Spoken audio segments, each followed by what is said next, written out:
1925년 9월 17일 멕시코시티의 하늘은 회색이었습니다. 흐린 구름 사이로 빗방울이 떨어졌습니다. 거리는 축축하게 젖어 있었습니다. 공기 중에 빗물 냄새가 배어 있었습니다. 18살 프리다 칼로는 학교를 마치고 나왔습니다. 국립예비학교에서 공부하던 의학도였습니다. 옆에는 연인 알레한드로 고메스 아리아스가 있었습니다. 두 사람은 버스에 올랐습니다. 집으로 돌아가는 평범한 오후였습니다. 첫 번째 버스에서 내렸습니다. 프리다가 우산을 두고 왔다는 걸 깨달았기 때문입니다. 두 번째 버스에 올라탔습니다. 좌석이 꽉 차서 맨 뒷자리에 앉았습니다.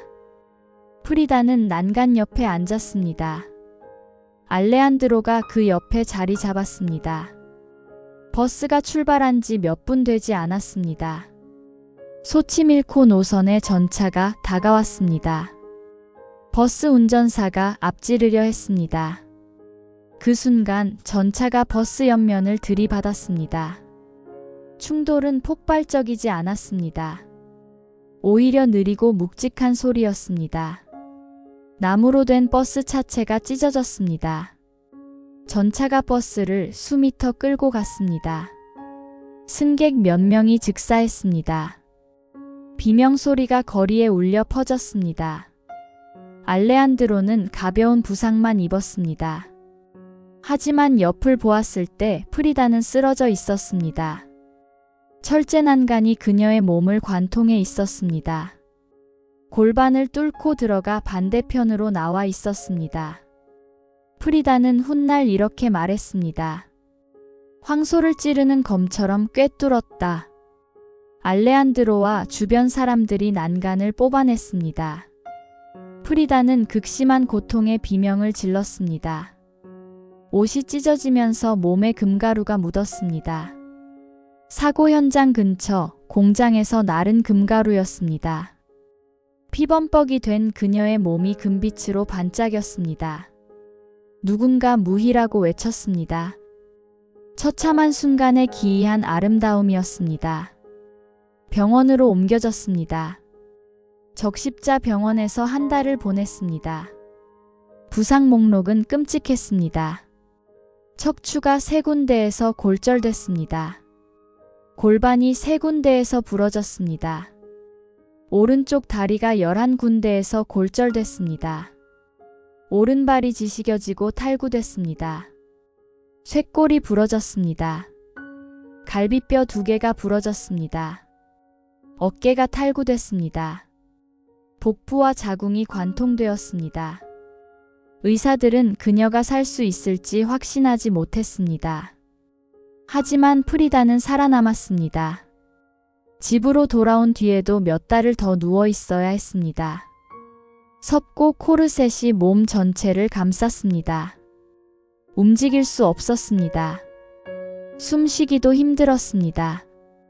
천장만 바라보는 시간이 이어졌습니다.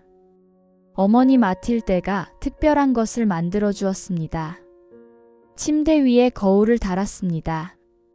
프리다가 자신을 볼 수 있도록, 그리고 특수 제작된 이젤을 침대에 고정했습니다. 누운 채로 그림을 그릴 수 있도록 아버지 기에르모가 자신의 유화 물감을 가져다 주었습니다. 그는 사진사였지만 딸의 재능을 알아봤습니다. 프리다는 붓을 들었습니다. 거울 속 자신을 바라보았습니다. 부서진 몸, 섭고로 감싼 몸, 고통 속에 갇힌 몸, 그 모든 것을 응시했습니다. 그녀는 자신을 그리기 시작했습니다. 나는 자주 혼자이기 때문에 자화상을 그린다. 나는 내가 가장 잘 아는 대상이다. 훗날 그녀가 한 말입니다. 하지만 그 말의 씨앗은 이때 심어졌습니다. 침대 위에서, 거울 아래에서, 고통 한가운데에서 의학도의 꿈은 끝났습니다.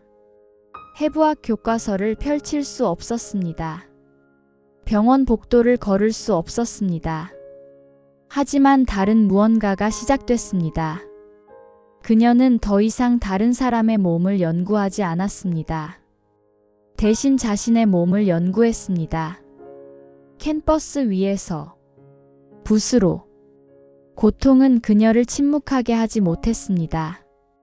오히려 그녀에게 새로운 언어를 주었습니다.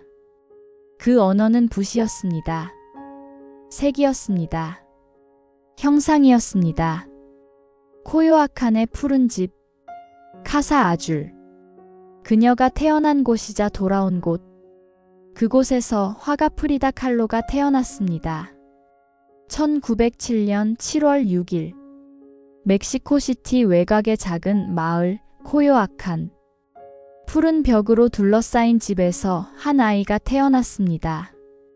막달레나 카르멘 프리다 칼로 이 칼데론. 훗날 세상이 프리다 칼로로 부를 아이였습니다. 아버지 기에르모 칼로는 독일 출신이었습니다. 본명은 카를 빌헬름 칼로. 19살에 멕시코로 이민 왔습니다. 간질 발작으로 대학 공부를 중단해야 했기 때문입니다. 새로운 땅에서 새 삶을 시작하려 했습니다. 멕시코에서 사진사가 됐습니다. 건축물과 문화재를 촬영하는 일을 했습니다. 섬세한 눈과 기술적 완벽함으로 명성을 얻었습니다. 멕시코 정부의 의뢰도 받았습니다. 어머니 마틸데 칼데론 이 곤살레스는 멕시코 여성이었습니다. 오아사카 출신으로 원주민과 스페인 혈통이 섞여 있었습니다. 독실한 가톨릭 신자였습니다. 가정을 엄격하게 운영했습니다. 프리다에게는 언니 둘과 여동생 하나가 있었습니다. 마틸데, 아드리아나, 그리고 크리스티나. 프리다는 셋째였습니다. 아버지와 유독 가까웠습니다. 마틸데는 프리다를 좋아하지 않았습니다. 아이들 중 가장 반항적이었기 때문입니다. 하지만 기에르모는 달랐습니다. 그는 프리다에게서 자신을 보았습니다. 프리다는 아버지의 사진 현상실에서 시간을 보냈습니다. 렌즈를 닫고 필름을 정리했습니다. 프레임을 잡는 법을 배웠습니다. 빛과 그림자를 읽는 법을 배웠습니다. 이미지가 어떻게 의미를 담는지 보았습니다. 6살 때 재앙이 찾아왔습니다. 소아마비에 걸렸습니다. 9달을 침대에 누워 있어야 했습니다. 오른쪽 다리가 제대로 발달하지 못했습니다. 왼쪽보다 가늘고 짧아졌습니다. 걸을 때 절뚝거렸습니다. 회복 후 학교에 돌아갔습니다. 동네 아이들이 놀렸습니다. 목발 프리다라고 불렀습니다. 나무 다리라고 조롱했습니다. 프리다는 긴 치마로 다리를 가렸습니다. 평생 그랬습니다. 하지만 숨기기만 한 건 아니었습니다. 강해지려 했습니다. 아버지가 권유했습니다. 운동을 하라고, 몸을 단련하라고. 프리다는 축구를 했습니다. 수영을 했습니다. 자전거를 탔습니다. 심지어 레슬링까지 배웠습니다. 당시 멕시코 소녀에게는 드문 일이었습니다. 프리다는 남자아이들과 어울렸습니다. 거칠게 놀았습니다. 사회가 정한 여성의 역할에 순응하지 않았습니다. 이미 그때부터 그녀는 자신만의 길을 걷고 있었습니다. 1922년 프리다는 국립예비학교에 입학했습니다. 에스쿠엘라 나시오날 프레파라토리아. 멕시코 최고의 엘리트 교육기관이었습니다. 대학 진학을 준비하는 학생들이 다녔습니다. 전체 학생 2,000명 중 여학생은 35명 뿐이었습니다. 프리다는 그 35명 중 하나였습니다. 의사가 되고 싶었습니다. 생물학과 해부학에 관심이 많았습니다. 그림은 취미였을 뿐입니다. 진지하게 생각하지 않았습니다. 학교에서 까추차스라는 그룹에 합류했습니다. 야구 모자를 쓰고 다녀서 붙은 이름이었습니다. 좌파 성향의 지식인 학생들 모임이었습니다. 9명의 남학생과 2명의 여학생. 프리다는 그중 하나였습니다. 그들은 멕시코 혁명의 이상을 논했습니다. 러시아 문학과 정치를 토론했습니다. 원주민 문화의 가치를 이야기했습니다. 보수적인 사회 규범에 반항했습니다. 그 무렵 학교에서 특별한 일이 벌어지고 있었습니다. 유명한 벽화가가 강당에 그림을 그리고 있었습니다. 디에고 리베라. 이미 멕시코에서 가장 유명한 화가 중 하나였습니다. 거대한 체구의 남자였습니다. 180cm가 넘는 키에 130kg이 넘는 몸무게. 커다란 눈에 강렬한 눈빛. 비쩍 마른 학생들 사이에서 거인처럼 보였습니다. 프리다는 친구들과 함께 그를 지켜보았습니다. 장난을 치기도 했습니다.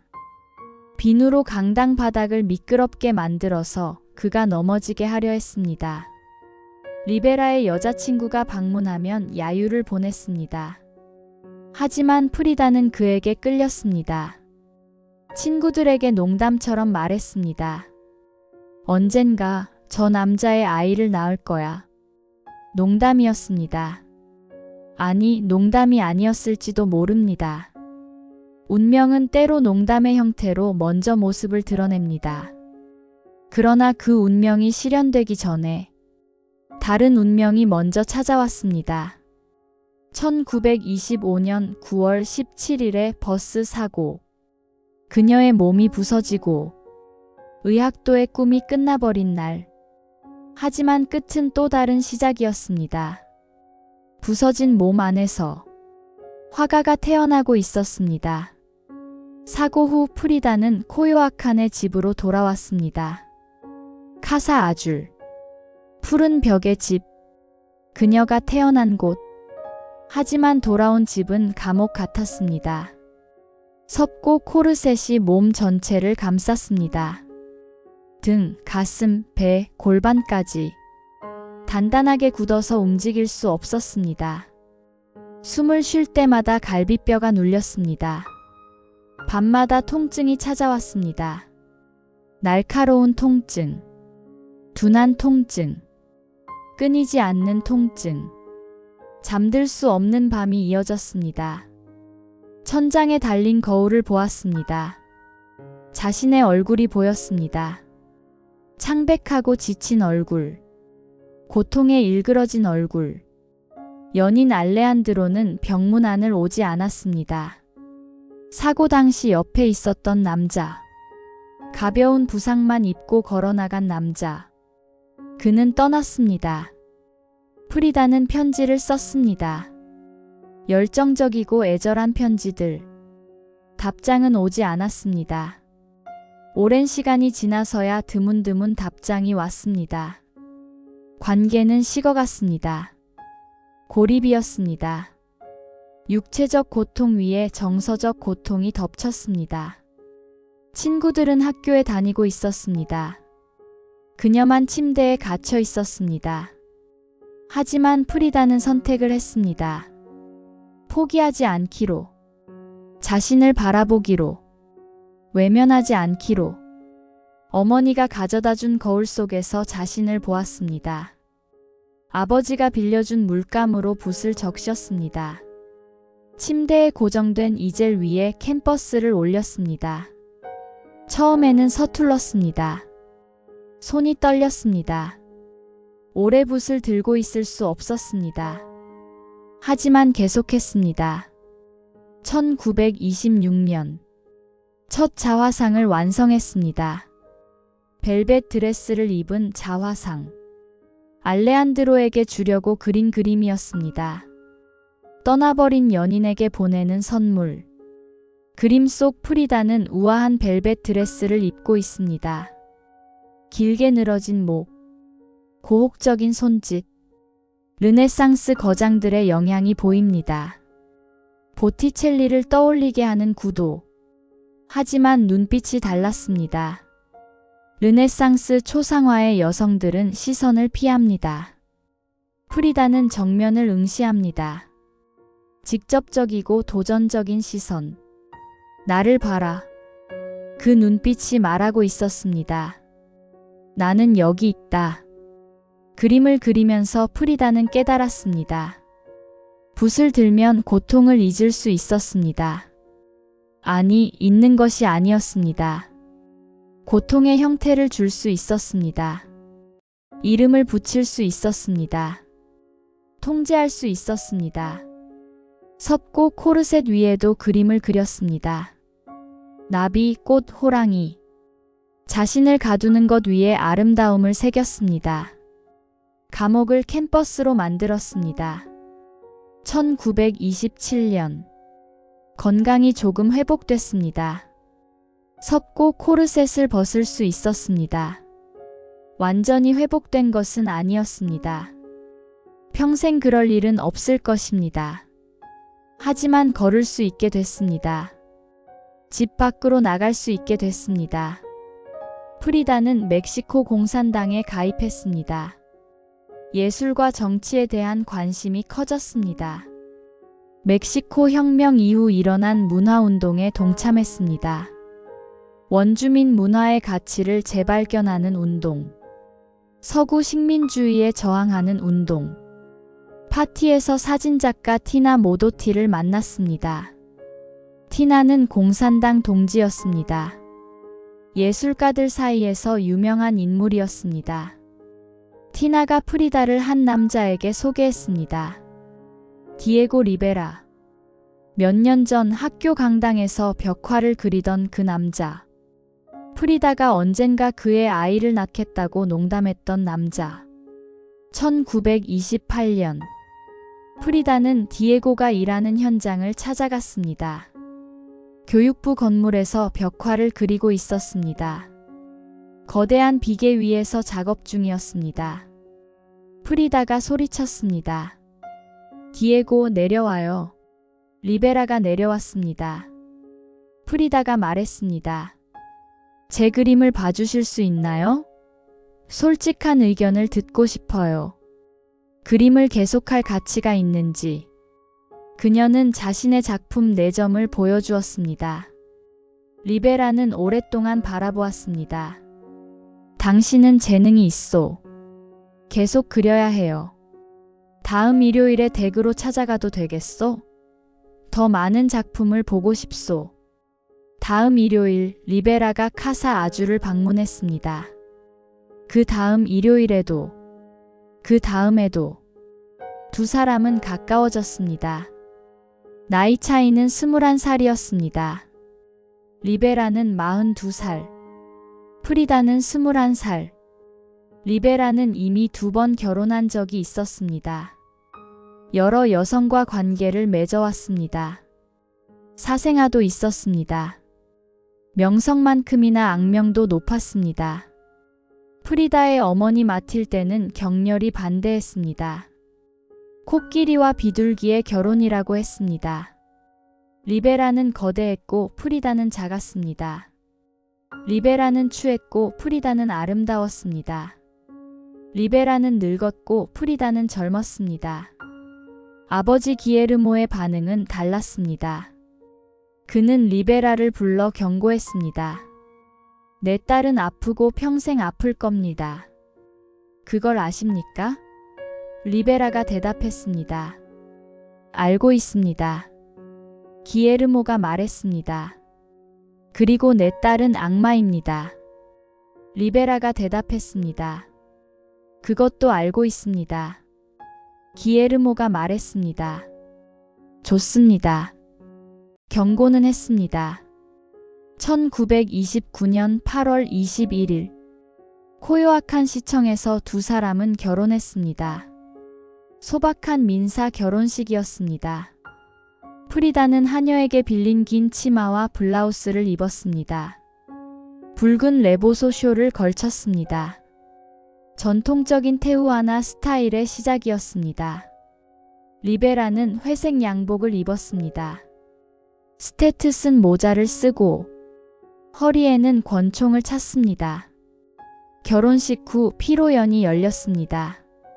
리베라는 술에 취했습니다. 점점 더 취했습니다. 테이블 위에 물건들을 부쉈습니다. 권총을 꺼내 휘둘렀습니다. 다른 손님의 손가락을 부러뜨렸습니다. 프리다는 울며 집으로 돌아갔습니다. 며칠 뒤에야 함께 살기 시작했습니다.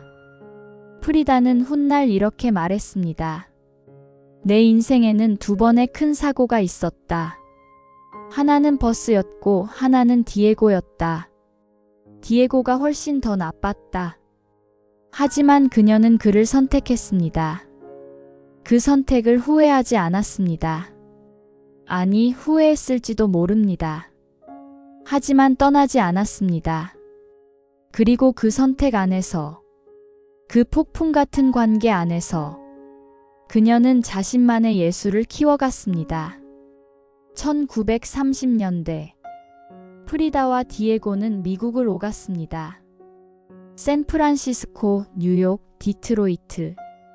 디에고의 벽화 작업을 따라다녔습니다. 리베라는 이미 세계적인 명성을 얻고 있었습니다. 미국의 부유한 후원자들이 그를 초청했습니다. 거대한 벽면에 멕시코 혁명과 노동자의 이야기를 그렸습니다. 수천 평방미터의 벽화, 수백 명의 인물, 역사와 신화와 정치가 뒤섞인 대서사시. 프리다는 그 옆에서 작은 캔버스에 그림을 그렸습니다. 대부분 자화상이었습니다. 30cm, 40cm짜리 작은 그림들. 남편의 거대한 벽화와 대조적이었습니다. 하지만 작은 크기 안에 밀도가 있었습니다. 디에고가 역사를 그렸다면 프리다는 자기 자신을 그렸습니다.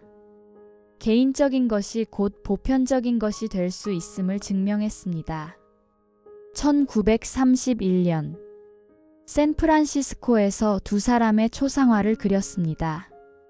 프리다와 디에고 리베라. 결혼 2년 차의 기록이었습니다. 그림 속에서 디에고는 거대합니다. 팔레트와 붓을 들고 있습니다. 화가로서의 정체성을 드러냅니다. 프리다는 그 옆에 작게 서 있습니다. 손을 가볍게 잡고 있습니다. 새처럼 작은 발이 땅에 닿을 듯 말 듯합니다. 두 사람 사이에 거리가 있습니다. 손은 잡고 있지만 몸은 떨어져 있습니다. 아직 서로를 완전히 알지 못하는 관계. 앞으로 펼쳐질 폭풍을 예감하는 듯한 구도. 1932년 디트로이트에서 비극이 일어났습니다. 프리다가 유산을 했습니다. 두 번째 유산이었습니다. 1925년 사고로 골반과 자궁이 심하게 손상됐습니다. 아이를 가질 수 없는 몸이 됐습니다. 의사들은 임신을 말렸습니다. 하지만 프리다는 원했습니다. 디에고의 아이를. 임신 3개월 만에 출혈이 시작됐습니다. 병원으로 실려갔습니다. 13일 동안 입원했습니다. 피를 흘리며 아이를 잃었습니다. 프리다는 그 경험을 그림으로 남겼습니다. 헨리 포드 병원. 1932년 작품입니다. 그림 속에서 프리다는 병원 침대에 누워 있습니다. 벌거벗은 몸. 배에서 핏줄 같은 붉은 끈이 뻗어 나옵니다. 그 끈에 6개의 물체가 매달려 있습니다. 태아, 달팽이, 골반뼈, 기계, 꽃. 프리다 자신의 몸. 각각이 상징입니다. 잃어버린 아이, 느린 시간, 부서진 몸, 차가운 의료기술, 시들어가는 생명, 분열된 자아. 배경은 황량한 디트로이트 공업지대, 연기를 뿜는 공장들, 생명과 대조되는 기계 문명. 프리다는 개인적인 비극을 보편적인 이미지로 만들었습니다. 감추지 않았습니다. 숨기지 않았습니다. 적나라하게 드러냈습니다. 당시 여성 화가가 유산을 그린다는 것은 충격적이었습니다. 몸과 피와 상실을 캔버스에 담는다는 것은. 하지만 프리다는 개의치 않았습니다. 나는 내 현실을 그린다. 그녀가 말했습니다. 다른 고려는 없다. 디에고와의 관계는 점점 복잡해졌습니다. 리베라는 끊임없이 외도했습니다. 여배우, 조수, 후원자의 아내들. 프리다는 알고 있었습니다. 참고 있었습니다. 하지만 1934년의 배신은 달랐습니다. 디에고가 프리다의 여동생 크리스티나와 관계를 맺었습니다. 가장 가까운 사람들의 배신.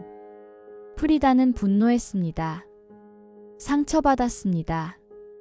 무너졌습니다. 긴 머리카락을 잘라버렸습니다. 테우아나 드레스 대신 남성복을 입었습니다. 1940년 작품 짧게 자른 머리의 자화상에 그 시기가 담겨 있습니다. 그림 속 프리다는 넓은 남성 양복을 입고 있습니다. 잘린 머리카락이 바닥에 흩어져 있습니다. 가위를 손에 들고 있습니다. 얼굴에는 감정이 없습니다.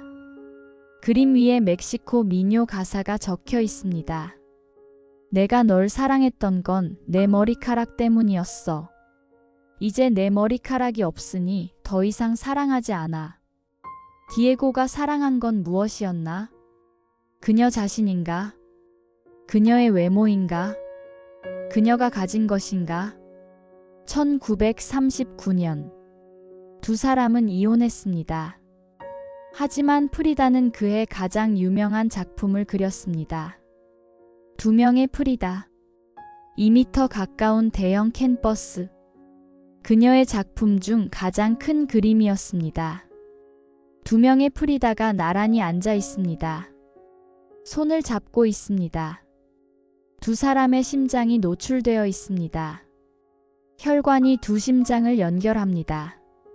왼쪽 프리다는 하얀 유럽식 드레스를 입고 있습니다. 심장이 찢어져 있습니다. 피가 드레스 위로 흐릅니다. 손에 들린 가위가 혈관을 자르고 있습니다. 오른쪽 프리다는 전통 테우아나 드레스를 입고 있습니다. 심장은 온전합니다. 손에 디에고의 작은 초상화를 들고 있습니다. 혈관이 그 초상화와 연결되어 있습니다. 사랑받은 자신과 사랑받지 못한 자신. 멕시코적 정체성과 유럽적 정체성. 온전함과 분열. 두 자아가 공존합니다. 하지만 1940년 두 사람은 다시 결혼했습니다. 샌프란시스코에서. 디에고의 54번째 생일에. 왜 다시 결혼했는가? 프리다는 일기에 썼습니다. 디에고는 제 남편입니다. 디에고는 제 친구입니다. 디에고는 제 어머니입니다. 디에고는 제 아버지입니다. 디에고는 제 아들입니다. 디에고는 저입니다. 디에고는 우주입니다. 떠날 수 없었습니다. 그가 그녀의 전부였기 때문입니다. 아니, 그녀가 그를 전부로 만들었기 때문입니다. 두 번째 결혼도 첫 번째와 다르지 않았습니다. 외도는 계속됐습니다. 다툼은 계속됐습니다. 하지만 이번에는 다른 점이 있었습니다. 프리다도 자신의 삶을 살았습니다. 남성과도 여성과도 관계를 맺었습니다. 화가 니콜라스 무라이, 망명 정치인 레온 트로츠키, 가수 차벨라 바르가스, 조각가 이사무 노구치. 디에고는 프리다의 여성 관계는 눈 감아 주었습니다. 하지만 남성 관계는 분노했습니다. 한 번은 권총을 들고 쫓아온 적도 있었습니다. 복잡하고 폭발적이고 모순적인 관계. 하지만 그 안에서 프리다는 계속 그림을 그렸습니다. 고통을 그렸습니다. 사랑을 그렸습니다. 자신을 그렸습니다. 1944년 건강이 급격히 악화됐습니다. 척추가 더 이상 버텨주지 않았습니다. 수술을 받아야 했습니다. 강철 코르셋을 입어야 했습니다. 하루 종일, 매일, 숨쉬기도 힘들었습니다. 하지만 붓을 놓지 않았습니다. 그해 그녀는 부러진 기둥을 그렸습니다. 가장 유명한 작품 중 하나가 됐습니다. 그림 속 프리다가 서 있습니다. 황량한 사막 위에 홀로 상반신이 세로로 갈라져 있습니다. 척추 대신 부서진 이오니아식 기둥이 보입니다. 금이 간 기둥, 무너지기 직전의 기둥, 강철 코르셋이 몸을 지탱하고 있습니다. 그것만이 그녀를 세워두고 있습니다. 온몸에 못이 박혀 있습니다. 얼굴에도 목에도 가슴에도, 눈에서 눈물이 흐릅니다. 하지만 얼굴은 정면을 응시합니다. 고통을 숨기지 않습니다. 고통을 과장하지도 않습니다. 그저 보여줍니다. 있는 그대로. 나는 아프지 않다. 프리다가 말했습니다. 부서져 있을 뿐이다. 하지만 그림을 그릴 수 있는 한, 살아있어서 행복하다. 1950년. 프리다의 건강은 계속 악화됐습니다. 오른발에 궤저가 생겼습니다. 감염이 퍼지고 있었습니다. 멕시코시티 ABC 병원에 입원했습니다. 척추에 뼈 이식 수술을 받았습니다. 감염이 생겼습니다. 추가 수술이 필요했습니다. 9달을 병원에서 보냈습니다. 퇴원 후에도 카사 아줄에서 대부분의 시간을 보냈습니다. 휠체어와 목발에 의지했습니다. 침대에 누워있는 시간이 길어졌습니다. 하지만 붓을 놓지 않았습니다. 침대에서 그림을 그렸습니다. 휠체어에서 그림을 그렸습니다. 코르셋 위에도 그림을 그렸습니다. 정치 활동도 계속했습니다. 1948년 멕시코 공산당에 재가입했습니다. 평화운동에 참여했습니다. 서명을 모았습니다. 집회에 참석했습니다. 건강이 허락하는 한, 아니, 건강이 허락하지 않아도 휠체어를 밀며 거리로 나갔습니다. 1953년. 중요한 소식이 전해졌습니다. 프리다의 첫 멕시코 개인전이 열린다는 것. 그전에도 전시가 있었습니다. 1938년 뉴욕 줄리앙 레비 갤러리에서 첫 개인전을 열었습니다. 성공적이었습니다. 절반 이상의 작품이 팔렸습니다. 1939년에는 파리에서 전시했습니다. 앙드레 브르통이 초청했습니다. 초현실주의 전시의 일부였습니다. 루브르 박물관이 액자라는 작품을 구입했습니다. 20세기 멕시코 화가 중 루브르에 소장된 첫 번째 작품이었습니다. 하지만 고국 멕시코에서는 개인전을 열지 못했습니다. 25년 넘게 그림을 그렸지만 멕시코에서 프리다는 여전히 디에고의 아내였습니다. 1953년 4월. 친구이자 사진작가 롤라 알바레스 브라보가 나섰습니다. 그녀는 프리다에게 시간이 얼마 남지 않았음을 알았습니다. 살아있는 동안 조국에서 인정받게 해주고 싶었습니다. 멕시코시티 현대미술갤러리에서 전시가 열렸습니다. 갈레리아 아르테 콘템포라네요. 프리다의 첫 번째이자 마지막 멕시코 개인전. 개막일이 다가왔습니다. 프리다의 건강은 최악이었습니다. 의사들은 침대에서 일어나지 말라고 했습니다. 전시회에 참석하는 것은 불가능하다고 했습니다. 프리다는 거부했습니다. 개막 전날, 그녀는 지시를 내렸습니다. 자신의 침대를 갤러리로 옮기라고. 내 기둥 달린 침대. 카사 아줄에서 수십 년을 함께한 침대. 침대가 트럭에 실렸습니다. 갤러리로 운반됐습니다. 전시장 한가운데 설치됐습니다. 개막일 저녁, 손님들이 모여들었습니다. 200명이 넘는 사람들, 예술가, 정치인, 지식인, 친구들, 세계 각지에서 기자들이 왔습니다. 그때 갤러리 밖에서 사이렌 소리가 들렸습니다. 구급차가 도착했습니다. 문이 열렸습니다. 프리다가 들것에 실려 나왔습니다. 갤러리 안으로 들어왔습니다.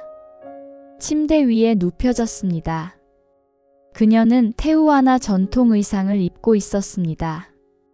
화려한 색상의 드레스, 은과 옥으로 만든 목걸이와 귀걸이, 머리에는 꽃을 꽂았습니다.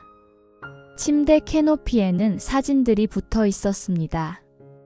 정치 지도자들의 사진, 가족 사진, 디에고의 사진. 손님들이 침대 주위로 모여들었습니다. 한 사람씩 프리다에게 인사했습니다. 프리다는 누운 채로 손을 내밀었습니다. 웃었습니다. 농담을 했습니다. 술을 마셨습니다. 밤이 깊어갔습니다. 누군가 멕시코 민요를 부르기 시작했습니다. 다른 사람들이 따라 불렀습니다. 프리다도 함께 불렀습니다. 침대 위에 누운 채로 자정이 넘도록 노래가 이어졌습니다. 프리다의 목소리가 갤러리에 울려 퍼졌습니다. 한 기자가 그녀에게 건강 상태를 물었습니다. 프리다가 대답했습니다. 나는 아프지 않습니다. 부서져 있을 뿐입니다. 하지만 그림을 그릴 수 있는 한, 살아있어서 행복합니다. 전시회는 대성공이었습니다. 멕시코 언론이 대서특필했습니다. 세계 언론도 주목했습니다. 같은 해 런던 테이트 갤러리의 멕시코 미술전에도 프리다의 작품 5점이 걸렸습니다. 마침내 그녀는 인정받고 있었습니다. 디에고의 아내가 아니라 프리다 칼로로서. 하지만 시간은 얼마 남지 않았습니다. 1953년 8월, 오른쪽 다리의 궤저가 더 심해졌습니다. 더 이상 미룰 수 없었습니다. 무릎 아래를 절단해야 했습니다. 프리다는 절망했습니다. 일기에 썼습니다. 6달 전에 다리를 잘랐다. 그들은 나에게 수세기의 고문을 주었다. 때로 나는 거의 이성을 잃을 뻔했다. 죽고 싶다. 디에고가 나를 막는다. 그가 나를 그리워할 거라는 헛된 믿음 때문에. 하지만 내 인생에서 이렇게 고통받은 적은 없었다. 조금 더 기다려보겠다. 1954년. 건강은 더 악화됐습니다. 4월과 5월에 다시 입원했습니다. 기관지 폐렴이었습니다. 어떤 기록은 자살 시도 때문이었다고 합니다. 하지만 프리다는 다시 붓을 들었습니다. 1년 만에 다시 그림을 그렸습니다. 마지막 작품들을 남겼습니다. 마르크스주의가 병자에게 건강을 줄 것이다. 그림 속 프리다가 목발을 버리고 있습니다. 거대한 마르크스의 손이 그녀를 지탱하고 있습니다. 정치적 신념, 혁명에 대한 믿음, 마지막까지 놓지 않았습니다. 1954년 7월 2일, 프리다는 휠체어를 타고 집을 나섰습니다. 시위에 참가하기 위해서였습니다. 미국 CIA가 지원한 과테말라 정변에 항의하는 시위. 비가 내렸습니다. 프리다는 플래카드를 들었습니다. 디에고가 옆에 있었습니다. 두 사람은 함께 행진했습니다. 그것이 마지막 공개 외출이었습니다. 시위 후 폐렴이 심해졌습니다. 열이 올랐습니다. 밤새 고통스러워했습니다. 1954년 7월 13일 이른 새벽 6시쯤 간호사가 프리다의 방에 들어갔습니다. 프리다는 침대에 누워 있었습니다. 숨을 쉬지 않았습니다. 47살이었습니다. 생일 일주일 뒤였습니다. 공식 사인은 폐색 전증이었습니다. 하지만 부검은 이루어지지 않았습니다. 어떤 전기 작가들은 약물 과다 복용 가능성을 제기합니다. 진실은 알 수 없습니다. 일기의 마지막 페이지에는 검은 천사가 그려져 있었습니다. 그리고 마지막 문장. 나는 출구를 기쁘게 기다린다. 그리고 다시 돌아오지 않기를 바란다. 프리다. 장례식은 벨라스 아르테스 궁전에서 열렸습니다. 멕시코 최고의 문화 공간. 수백 명이 조문했습니다. 관 위에 공산당 깃발이 덮였습니다. 정치적 논란이 일었습니다. 하지만 프리다는 아마 좋아했을 것입니다. 마지막까지 자신답게. 시신은 화장됐습니다. 프리다의 유언대로. 쟤는 카사 아줄로 돌아갔습니다. 개구리 모양의 항아리에 담겨. 그녀가 태어난 집, 그녀가 죽은 집, 그녀의 마지막 안식처. 프리다가 떠난 뒤, 디에고 리베라는 무너졌습니다. 그의 건강도 급격히 나빠졌습니다. 하지만 한 가지 일을 해냈습니다. 카사 아주를 박물관으로 만들었습니다. 프리다가 태어나고 살고 죽은 집, 푸른 벽의 집. 1957년 리베라도 세상을 떠났습니다. 죽기 전 그는 재단을 설립했습니다. 카사 아주를 영구히 보존하기 위해 멕시코 국민에게 기증했습니다. 1958년 박물관이 문을 열었습니다. 프리다 칼로 박물관. 카사 아줄이라는 이름으로도 불립니다. 그녀의 침대가 그대로 있습니다. 네 기둥 달린 침대. 천장에 거울이 달려 있습니다. 그녀가 자신을 바라보던 거울. 이젤이 그대로 있습니다. 침대에서 그림을 그리던 이젤. 어머니가 만들어준 특수 이젤. 물감과 붓이 그대로 있습니다.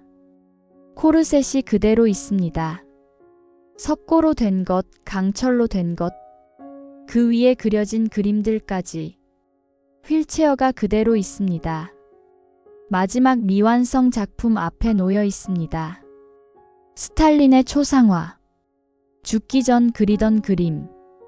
프리다의 재는 개구리 모양 항아리에 담겨 있습니다. 선 콜롬비아 시대 양식의 항아리. 침실 한쪽에 놓여 있습니다. 그녀가 마지막으로 본 방. 박물관은 처음에 조용했습니다. 방문객이 많지 않았습니다. 프리다 칼로는 예술계 밖에서는 별로 알려지지 않았습니다. 디에고 리베라의 아내. 그게 그녀의 수식어였습니다. 하지만 변화가 시작됐습니다. 1970년대. 페미니즘 운동이 전 세계로 퍼졌습니다. 여성 예술가들이 재조명됐습니다. 프리다 칼로가 재발견됐습니다. 그녀의 그림이 새롭게 읽혔습니다. 여성의 몸, 여성의 고통, 여성의 정체성, 남성 중심 예술계에서 무시당했던 주제들. 프리다는 그것을 정면으로 다뤘습니다. 유산의 고통, 불임의 슬픔, 신체 장애와의 공존, 사회가 침묵을 강요한 것들. 프리다는 캔버스에 드러냈습니다. 1983년 미술사학자 헤이든 헤레라가 전기를 출판했습니다. 프리다 칼로의 전기. 베스트셀러가 됐습니다. 프리다 칼로의 이름이 대중에게 알려지기 시작했습니다. 1980년대 후반 네오멕시카니스모 운동이 일어났습니다. 멕시코 예술의 정체성을 재정립하는 운동. 프리다가 그 중심에 있었습니다. 그녀의 그림값이 치솟았습니다. 1990년 디에고와 나 140만 달러에 팔렸습니다. 라틴 아메리카 화가 작품 중 최고 경매가 기록이었습니다. 2006년 뿌리가 560만 달러에 팔렸습니다. 기록이 또 깨졌습니다. 2021년 디에고와 나가 다시 경매에 나왔습니다. 3,490만 달러에 낙찰됐습니다. 라틴 아메리카 작품 최고가 기록. 2025년 11월 20일 밤 뉴욕 소더비에서 꿈 침대가 5,470만 달러에 낙찰됐습니다. 여성 화가 작품 중 역대 최고가. 프리다 칼로는 아이콘이 됐습니다. 그녀의 얼굴이 티셔츠에 인쇄됐습니다. 머그컵에, 가방에, 냉장고 자석에, 타투로, 만화 캐릭터로, 그녀의 일자 눈썹, 머리에 꽂은 꽃, 테우아나 드레스. 전 세계가 알아보는 이미지가 됐습니다. 2002년 영화 프리다가 개봉했습니다. 살마 하예크가 프리다를 연기했습니다. 아카데미 시상식에서 2개의 오스카를 받았습니다. 프리다 칼로는 대중문화의 아이콘이 됐습니다. 카사 아줄은 이제 멕시코에서 가장 인기 있는 박물관 중 하나입니다. 매달 2만 5천 명이 방문합니다. 줄이 끊이지 않습니다. 세계 각지에서 사람들이 옵니다.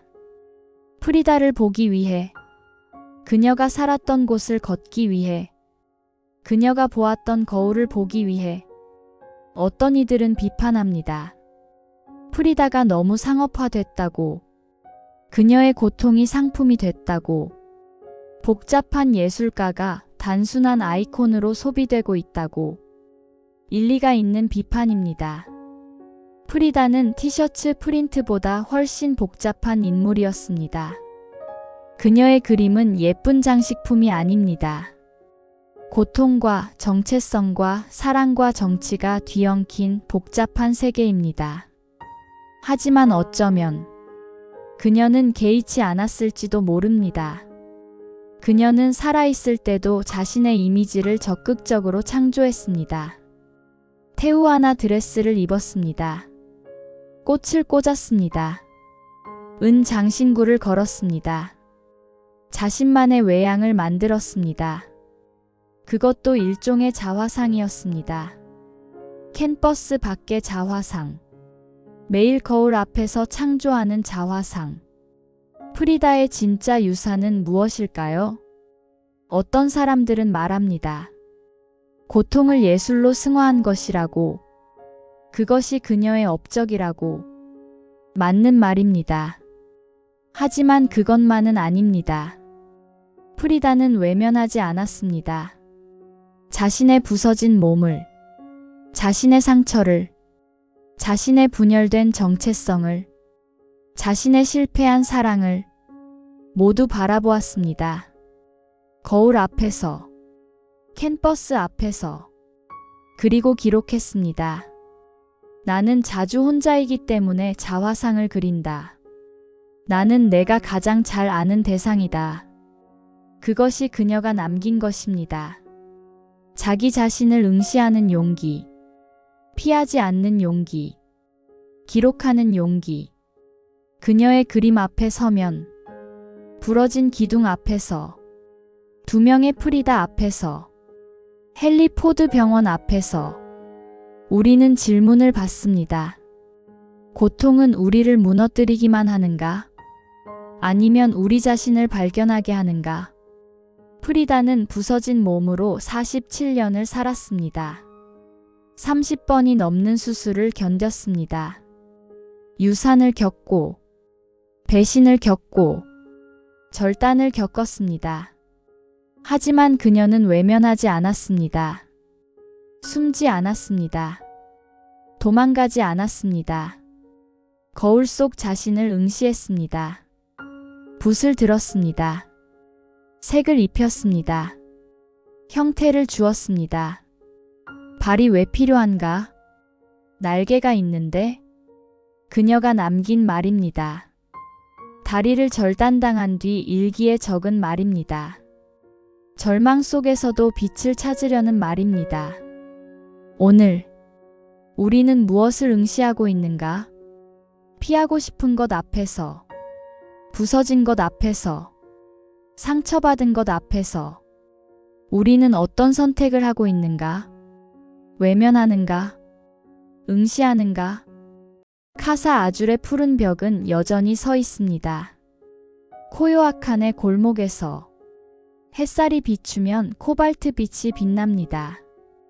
프리다의 침대는 여전히 그곳에 있습니다. 천장의 거울은 여전히 달려 있습니다. 누군가가 그 앞에 서서 자신을 바라볼 것입니다. 프리다가 그랬던 것처럼 부서진 채로, 하지만 응시하면서 그것이 그녀가 남긴 것입니다. 그것이 그녀가 우리에게 묻는 것입니다. 구독이 큰 힘이 됩니다. 끝까지 들어주셔서 감사합니다.